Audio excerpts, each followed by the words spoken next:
Terima kasih Musa, Anda masih bersama kami. Bang Gauden, sebelum kita berdiskusi, kita akan mendengarkan dulu bagaimana sebetulnya daerah bisa berinovasi untuk menikmati pembangunan. Kita sudah tersambung dengan Presidium Masyarakat Transportasi Indonesia atau MTI, Sugeng Purnomo. Pak Sugeng, selamat pagi. Selamat pagi Bang Leo, selamat pagi juga Pak Ardi. Selamat pagi. Pak Sugeng, kalau kita melihat bahwa tol Trans Jawa akan segera tersambung, teorinya ketika ada jalan tol atau jalan biasa, itu biasanya daerah yang dilewati akan meningkat pertumbuhan ekonominya. Tapi beberapa kali terjadi, juga tidak terjadi itu, bahwa ada beberapa daerah yang kemudian tertinggal, masyarakatnya hanya bisa gigit jari melihat pembangunan itu.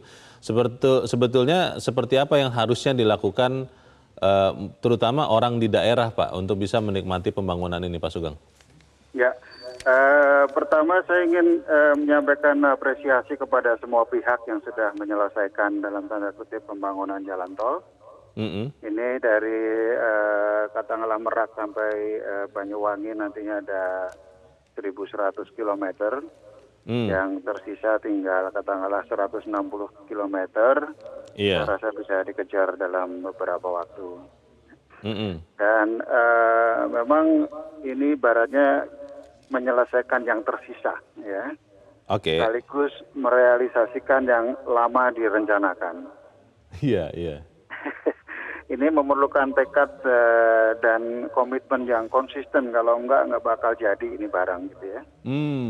Dan ini tentunya akan tidak saja mewujudkan harapan, bahkan merealisasikan mimpi yang lama terpendam, kira-kira begitu ya. Oke. Nah, kalau pertanyaannya itu bagaimana Pak Sugeng supaya masyarakat khususnya yang dilewati oleh jalan tol ini juga bisa ikut menikmati perbaikan kehidupan? Ya, betul sekali pertanyaannya. Sebetulnya judul inovasi atau gigit jari itu sedikit provokatif ya. Tapi saya lebih melihat ini ada revolusi baru, namanya revolusi bertransportasi. Ya. Nah, ini menjadi catatan sangat penting saya kira. Kalau dulu kita selalu melalui jalan nasional, sekarang ada alternatif jalan tol yang tentunya jauh lebih baik kualitas maupun daya tempuh tentunya ya. Dan jangan lupa juga bahwa kalau zaman dulu Dandels itu menekankan kepada pertahanan ya. Sekarang ini Dandels zaman now nih gitu ya, sampai 1.100 km ini. Nah, tapi ketika pusat sudah menyelesaikan tugasnya, ya, ini sekarang ini daerah nih, ini giliranmu ini, kira-kira begitu ya. Dan untuk kaitannya dengan integrasi tentunya dari aspek fisik itu ada integrasi jaringan jalan tentunya, baik jalan nasional, jalan provinsi maupun jalan daerah. Dan tentunya kaitannya dengan kalau daerah ini tentunya pengembangan wilayah. Benar. Nah, harapannya memang pembangunan semakin merata karena memang didorong untuk tumbuh. Khususnya Pak Sugeng, kalau melihat perkembangan ini Pak, kita fokus mungkin ke tol Trans Jawa dulu karena tol Trans Sumatera mungkin belum akan selesai dalam waktu dekat. Kalau kita melihat tol Trans Jawa ini Pak, apakah memang daerah-daerah yang dilewati sudah menyesuaikan rencana tata ruang tata wilayahnya terkait dengan efek dari jalan tol ini Pak? Saya kira kalau kita melihat perizinan jalan tol itu sebetulnya juga berangkat dari tata ruang yang dulu ada. Artinya apa? Mestinya sudah ada. Dan dengan adanya tol yang jadi, mestinya diupdate kembali karena setiap 5 tahun itu harus diperbarui. Dan yang paling penting bukan hanya tata ruangnya, tapi RDTR, rencana detail tata ruangnya setelah adanya tol, karena di sana akan ada pintu-pintu keluar dan pintu masuk ya. Nah, disitulah sentra-sentra di mana nanti pada tahap pertamanya dalam jangka pendek ini, itu harus ada pembangunan yang bisa diwujudkan di daerah situ gitu ya. Sektornya ada sektor industri tentunya, kemudian katakanlah sektor pertanian bahkan pariwisata. Karena sebetulnya banyak sekali sepanjang jalur dari Merak sampai dengan nantinya Banyuwangi ini, situs-situs pariwisata itu banyak sekali. Dan bisnis pariwisata itu langsung bersinggungan dengan masyarakat ekonomi yang paling bawah. Baik. Karena orang datang akan membeli segala macam kebutuhan selama di lokasi, sekaligus cendera mata katakanlah gitu. Baik, kita harapkan pemerintah daerah bergerak juga ya di sini. Pak Sugeng Purnomo, terima kasih Pak sudah bergabung dengan kami di Editorial Media Indonesia. Selamat pagi Pak Sugeng. Selamat pagi Bang Leo. Ya, Bang Gaudens, pertanyaannya adalah begini. Saya terus terang tertarik untuk tahu setelah ada pembangunan jalan tol, sebetulnya bagaimana sih efek ekonomisnya dulu lah kita katakan kepada daerah-daerah yang sudah terbangun jalannya itu. Apakah memang ekonominya kemudian berlipat-lipat bertumbuh atau jangan-jangan ya relatif begitu-begitu saja? Ambil contoh kepala daerah yang sangat kreatif, Bupati Pasuruan misalnya, sudah mempersiapkan ketika jalan tol akan melewati daerahnya, ada 3 ruas jalan tol di sana, sejak 2014 itu sudah mempersiapkan bagaimana pertumbuhan ekonomi setempat itu digerakkan.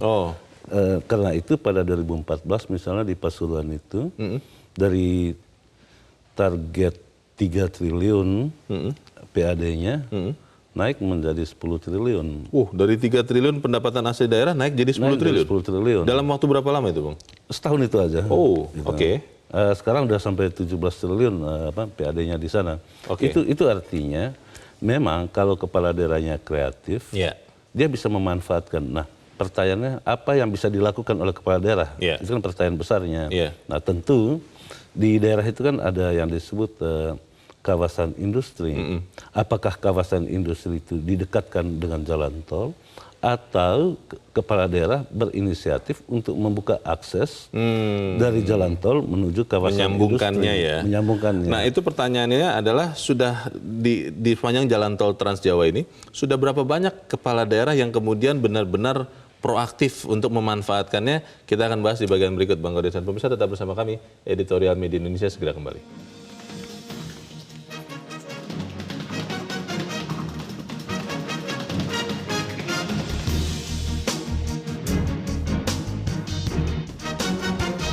Terima kasih pemirsa Anda masih bersama kami. Bang Gaudens, sebelum kita cari tahu bagaimana sebetulnya harus kreativitasnya kepala daerah, kita akan mencoba mendengarkan dulu pendapat dari masyarakat.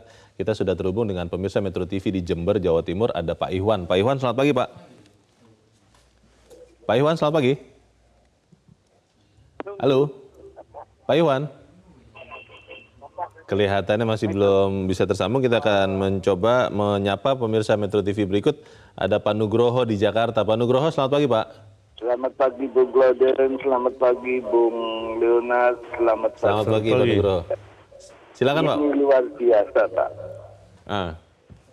Kesempatan atau opportunity itu hanya bisa diambil oleh pihak yang siap dan mampu. Menghadapi pembangunan infrastruktur yang luar biasa zaman Jokowi ini, maka pemerintah daerah kalau tidak kreatif ya gigi jari. Nah, di dalam hal ini strategi pembangunan infrastruktur yang cepat ini sangat penting dan sangat mendasar. Kenapa? Karena kalau kita belajar saja dari Amerika, itu mereka membangun negara itu dengan membangun highway dulu. Highway di mana-mana sampai yang penting sudah terjangkau, lalu di tiap berapa kilometer, atau 25 atau 50 kilometer dibuat jalan keluar, dibangunlah di situ pos polisi, rumah sakit, kantor pos. Kemudian semua kekuatan ekonomi daerah dan nasional akan mengembangkan daerah itu, tidak usah dikasih biaya.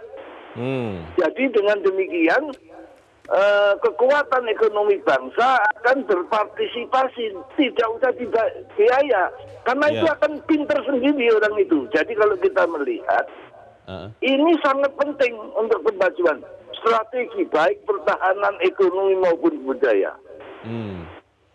Kalau menurut Anda Pak Nugroho, apakah memang kepala-kepala daerah khususnya yang berdekatan atau dilewati oleh tol Trans Jawa ini sudah proaktif Pak untuk menyesuaikan diri dengan modal besar yang diberikan oleh negara ini?